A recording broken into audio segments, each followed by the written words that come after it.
Star Wars The Old Republic is a 13-year-old game that refuses to die. So how is it that a game this old that has half of the fan base up in arms in its creative decisions for the future state of the game continue to go strong in the year of 2025, and how it may also be an up-and-coming game to watch out for in the year 2025? Today we'll be covering all of that in this video. Yo, what's going on with the tribe members today? It's the tribe leader himself, that man JB. If some of y'all are new to the channel, first off, welcome. Hopefully y'all days is going well, or they continue to go well. If you're interested in watching Star Wars MMO or Star Wars Old Republic type of content, or whatever I feel like posting as well, be sure to subscribe to the channel covering all of those types of content. If you're also interested, I stream on Twitch, links in the description below. But without further ado, let us go on with the video. Take care, y'all. Peace. Bye. So to newer players or people who have maybe never even heard of Star Wars The Old Republic as a whole, I know I didn't. I used to play games like I play like NBA 2K, Madden, Battlefront 2, or Battlefront 2, by the original one. Yeah, I still never heard of Star Wars Old Republic. Well, Star Wars Old Republic is, to give a quick rundown, Star Wars Old Republic, often referred to as swtor, is a massively multiplayer online role-playing game developed by BioWare and published by Electronic Arts. Released in December 2011, the game sets in an expansive Star Wars universe taking place approximately 3,000 years before the rise of the Galactic Empire. In swtor, players can create their own characters, choosing from various classes and species, and embark on epic quests across iconic planets like Tatooine, Coruscant, and Korriban, and Alderaan before you know what happened. The game features a rich narrative experience with voiced characters and branching storylines that allow players to make choices that impact their journey. Players can align with the Galactic Republic or the Sith Empire, engaging in thrilling combat, exploring the vast worlds, and participating in both player versus environment (PvE) and player versus player content. In 2021, the game's development transitioned to Broadsword Online Games, a studio known for its expertise in maintaining and evolving MMORPGs. So now that I've given you guys a quick rundown of the game, let's talk about what Star Wars The Old Republic has to offer in terms of its content. So starting off, like I said, it has character creation. You have multiple characters to choose from different species and classes, which is, you know, Star Wars. There's many things you can play, like a bounty hunter, Sith warrior, sentinel, guardian, on both the Republic side and the Republic side and the Empire side. On top of that, you can also, since 7.0, as a Sith character, you can play as a Jedi role, like a guardian or a sentinel, or as a Jedi, you can play as a warrior, a sorcerer, or anything else, assassin, or whatever you want to play. But yeah, you have eight different stories with 16 different classes, both being really mirrored, but you know, in total you have 16 classes, quote unquote, that you can choose from. And each once you choose your class, you then have origin stories, which are all fully voice acted with multiple choices that really make you feel like you're in, not even just Star Wars in universe, you feel like you're in the game as a whole. The thing is, the game doesn't earn money from the 8 original origin stories. That is just, you know, a way of getting people into the game, which in itself is just a great way of getting people to play the game. First off, is by its expansive story. And on top of that, companions that you can befriend or even romance. But we've covered the beginner story. However, you don't really, Star Wars The Republic doesn't really earn money from that because, like I said, every person gets the beginner story for free. So how is it that this game continues to receive funding even in the year 2024? After you finish your first origin story, you then have like 6 or 7 expansion stories to play through. Each on its own are also fully voice acted, where your choices make a difference and have an impact on your story. So in Star Wars: The Republic, in order to play those expansion stories, you first have to make sure you're subscribed. However, once you subscribe, any expansion that you have unlocked or that was unlocked during that time and before, you then have fully to yourself after that. All it takes is a one-time subscription when you're currently playing to have the 8 original stories, then all the expansions all combined for you to partake in. And on top of that, I haven't even mentioned, you then have as a free-to-play player, or preferred, I'm not really sure. Yeah, free-to-play player, you can play as much PvP as you want. On top of that, you can play unlimited flashpoints, which flashpoints are just dungeons in, you know, regular RPG or MMO RPG sense. Which, if this was an ad, let me know in the comments if I would have sold you. But you have 8 originals class stories, then you have the expansions, and then PvP and dungeons. If you want to get dive into the game, that is where a subscription is then required. And what gets people to subscribe to Star Wars Old Republic is, in my opinion, is combat.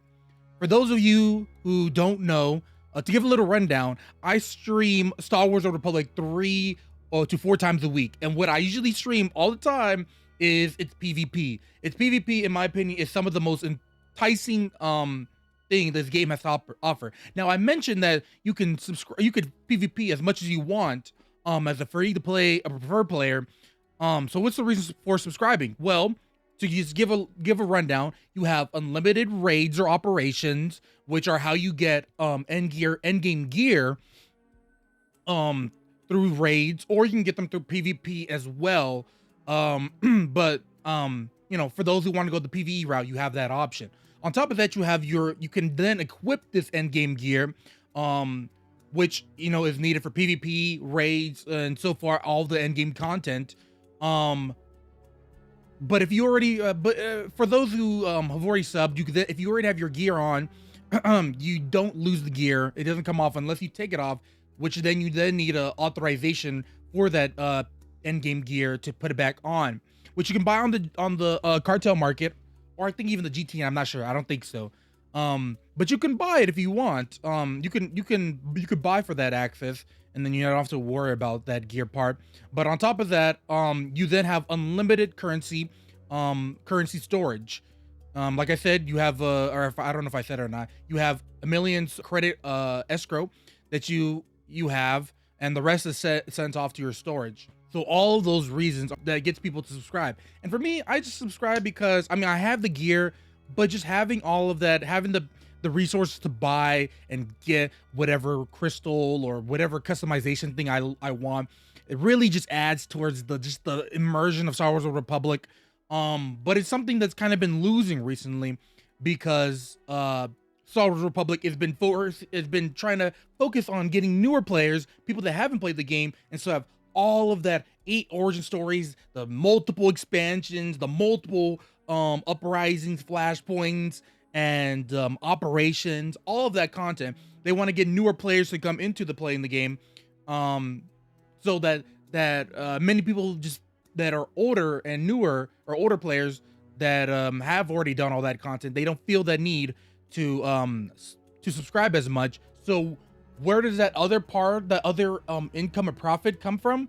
Well, that it would be the Cartel Market. Now, the Cartel Market is how you get some of these decoration items for either your stronghold, your character, your companions, whether it be your armors, your different armor sets, your color crystals, your lightsabers or blasters, you know, all of that, or even other like emotes, flares, and even tunings for your weapons, which you can add like little like customizations to them, like adding like a plague emote, or like a electricity tuning, which is like adds a little glare to it, or not glare, like electricity, like bolts coming or lightning coming out of the your lightsaber. Many different creative things like that that you can add towards your lightsabers that just, you know, get people to buy on the Cartel Market, which, you know, is where their main profit comes from. At least that's where most people believe it comes from. Recently they introduced different dyes like metallics, which add a little like I said, metallic theme to them, which gets people to buy on the Cartel Market to get some of the things. Now, you can't earn cartel coins through the galactic seasons, which is just another form of a battle pass, another word for it. You have that option, but you know, the main way people usually get their currency or their decorations is through the market, and through the Cartel Market or the GTN. And I have to say, while I do simple it down to like that's how it gets its main profit, you have to kind of, you know, see through the player's perspective. This is a game that's been going on for 13 years. Some people have been playing this on and off or consistently for those 13 years. And you know, in general, it's just a good game to get it's that many people have gotten into and have just really just felt immersed into the game, from the story to the combat to the expansions and the PV the operations and PvP. All of that you have all tied into in one game. It gets people to really just commit to the game and play it. However, there has been criticisms that there have been for this game regarding its future. For those who don't know, Star Wars: Old Republic has since recently, since of this year, has focused on Mac compatibility, so opening up to different platforms. Updated its graphics to Direct 12 or 13. I think it's Direct 12. Trying to modernize the game. Recently, there has been art modernization to starter planets like Korban, Tython, Hoth, and Ilum, if I'm not mistaken. On top of that, there's been a recent lair boss, so there has been some stuff added towards the end game players. But the main thing is to get newer players to get into the game and, you know, get the feel for it, to start coming into the game and, you know, join on their own Star Wars: Old Republic journey as well. But that, you know, it comes with its benefits and its downsides. You know, a lot of what feels like for endgame players is that there's just been nothing coming in terms of content, like PvE content, and especially PvP. Well, what's getting to most players is that they feel like they're the ones that are funding the game, yet their funds aren't the ones that are being those players that are funding the game don't feel like they're the ones being rewarded. So what happens is the end game players invest their time into the game, invest their money into their game, and try and get praise to it, but they get nothing in return because Star Wars: The Republic is focusing on bringing in newer players. To, you know, in what my opinion is to get more players in, so that way those end game players have other players to, you know, play along with. But, you know, there's no guarantee to that. So end game players are constantly in a loop of helping out Broadsword or swtor, funding the game because it's the game they love, but yet they're not the ones that are receiving the content that is being put out, because the game is in a constant want of bringing in newer players, which is understandable. But they Broadsword or swtor, the devs, but I should add, to their credit, they did add a lair boss, which is something we should be you know, that is good to add. But you know, compared to games like World of Warcraft and Guild Wars and many other MMOs, there is just a vast gaping need for more content in endgame content in Star Wars: The Republic, which in either both PvP and PvE for swtor are in a situation where they have to figure out, are they going to focus solely on the end game or on the newer player, bringing out modernizing the game for them and making the game compatible so they can start playing the game, or will they focus on the end game players and, you know, bring out actual operations, NIM content that's been asked for, different flashpoints, making end game PvE content more difficult for the players that, you know, are dedicated. And I mean, in general, it's super easy to do a lot of it. You know, and focus towards the PvP players that also invest their time and money in the game to make sure that this game always feels alive. And that's the biggest problem that this game faces as a 13-year-old game, that even though it's alive and has a lot of players, it is constantly kind of ignoring some of its player base, which, I mean, understandably, some people feel like that, and it's understandable. Now, what can the Star Wars devs do, or swtor devs do, to combat this, you know, kind of struggle they're kind of facing of balancing?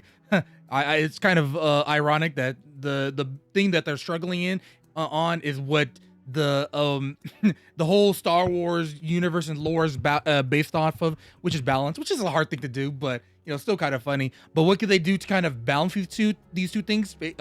Balancing attending towards the end game and the new game, a newer player. Well, so far, like I said, they've recently introduced the new lair boss.